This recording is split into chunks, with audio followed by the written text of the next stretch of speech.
Hi hello readers, நான் இப்போ உங்களுக்கு யாரை பற்றின இன்ட்ரெஸ்டிங்கான ஃபேக்ட் சொல்ல போகிறேன்னா சாமுவல் பெக்கெட் பற்றினா நம்ம இப்போ பார்க்க போகிறோம். இது மாதிரியான இன்ட்ரெஸ்டிங்கான ஆத்தர் பற்றின டீட்டெயில் உங்களுக்கு வேணும் அப்படின்னா கண்டிப்பாக என்னோட சேனல் வந்து சப்ஸ்கிரைப் பண்ணிக்கோங்க. அது மட்டும் இல்லாமல் இன்ஸ்டாகிராமில் ஃபாலோ பண்ணவங்க ஃபாலோ பண்ணிக்கோங்க.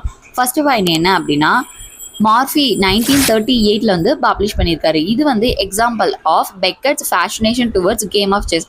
அதாவது இவருக்கு வந்து செஸ் மேலே உள்ள வந்து ஈர்ப்பு எவ்வளோ அதிகம் அப்படின்றத இந்த மார்ஃபி அப்படின்ற ஒர்க்கில் வந்து காமிச்சிருக்காரு. எப்படி அப்படின்னா, ப்ரொட்டகானிஸ்டும் இன்னொரு கேரக்டரும் இந்த ஒர்க்கில் வந்து விளையாடுற மாதிரி, அதாவது செஸ் கேம் வந்து விளையாடுற மாதிரி காமிச்சிருப்பாரு. செகண்ட் பாயிண்ட் என்ன அப்படின்னா, வெயிட் 1953 வந்து பப்ளிஷ் ஆயிருக்கு. அப்சர்டிஸ்ட் நாவல் அப்படின்னு சொல்கிறாங்க. அப்சர்டிஸ்ட் மீன்ஸ் என்னன்னு சொல்கிறாங்கன்னா, லைஃப் இஸ் நத்திங், அதாவது யூஸ்லெஸ், எப்போவுமே வந்து சந்தோஷமாக இருங்க, அந்தந்த நிமிஷம் வந்து என்ஜாய் பண்ணுங்க அப்படின்ற மாதிரி ஒரு கான்செப்டில் எழுதுகிற நாவல் தான் அப்சர்டிஸ்ட் நாவல். இது வந்து மோஸ்ட்லி எப்போ பப்ளிஷ் பண்ண ஆரம்பிச்சிருக்காங்கன்னா, ஆஃப்டர் வேர்ல்டு வாருக்கு அப்புறம் தான் பப்ளிஷ் பண்ண ஆரம்பிச்சிருக்காங்க. தேர்ட் பாயிண்ட் என்ன அப்படின்னா, மெலான் டைஸ் 1956 வந்து பப்ளிஷ் ஆயிருக்கு. இது வந்து என்னன்னு சொல்கிறாங்கன்னா, நான் ட்ரெடிஷ்னல் நரேட்டிவ் டெக்னிக்ஸ் அப்படின்னு சொல்கிறாங்க. அதாவது ட்ரெடிஷ்னலாக வந்து ஒரு டெக்னிக்கை யூஸ் பண்ணி, நெரட்டிவ் டெக்னிக்கை யூஸ் பண்ணி எழுதியிருந்தாங்க அப்படின்னா, அதுக்கு வந்து ஃபஸ்ட்டு வந்து பிகினிங் இருக்கும், மிடில் இருக்கும், அப்புறமேட்டு எண்ட் இருக்கும். அதுவே வந்து நான் ட்ரெடிஷ்னல் நெரட்டிவ் டெக்னிக்ஸ் யூஸ் பண்ணாங்கன்னா அது வந்து எப்படி இருக்குன்னா, மாற்றி மாற்றி இருக்கிற மாதிரி, அதாவது நான் லீனர் கான்செப்டாக இருக்கும். ஃபார் எக்ஸாம்பிள், சூப்பர் டீலக்ஸ் படம் பார்த்துருக்கீங்களா?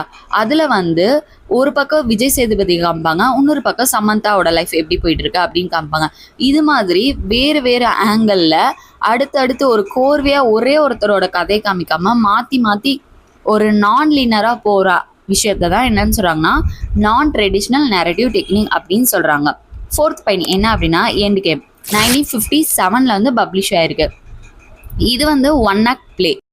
ஒன் ஆக்ட் பிளே மீன்ஸ் கம்மியான வந்து சீன்ஸ் இருக்கும், அதாவது 2-3 கேரக்டர்ஸ் மட்டுமே இன்வால்வ் ஆகியிருப்பாங்க. அது மாதிரி எடுக்கிற பிளேவை தான் ஒன் ஆக்ட் பிளே அப்படின்னு சொல்கிறாங்க.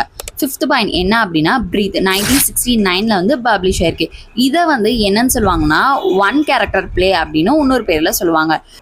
இது வந்து கேரக்டரை ஒரே ஒரு கேரக்டர் வந்து வச்சு எடுத்துக்காங்க. அது வந்து கேரக்டர் வந்து ஒரு ஹியூமன் பீயிங் கிடையாது.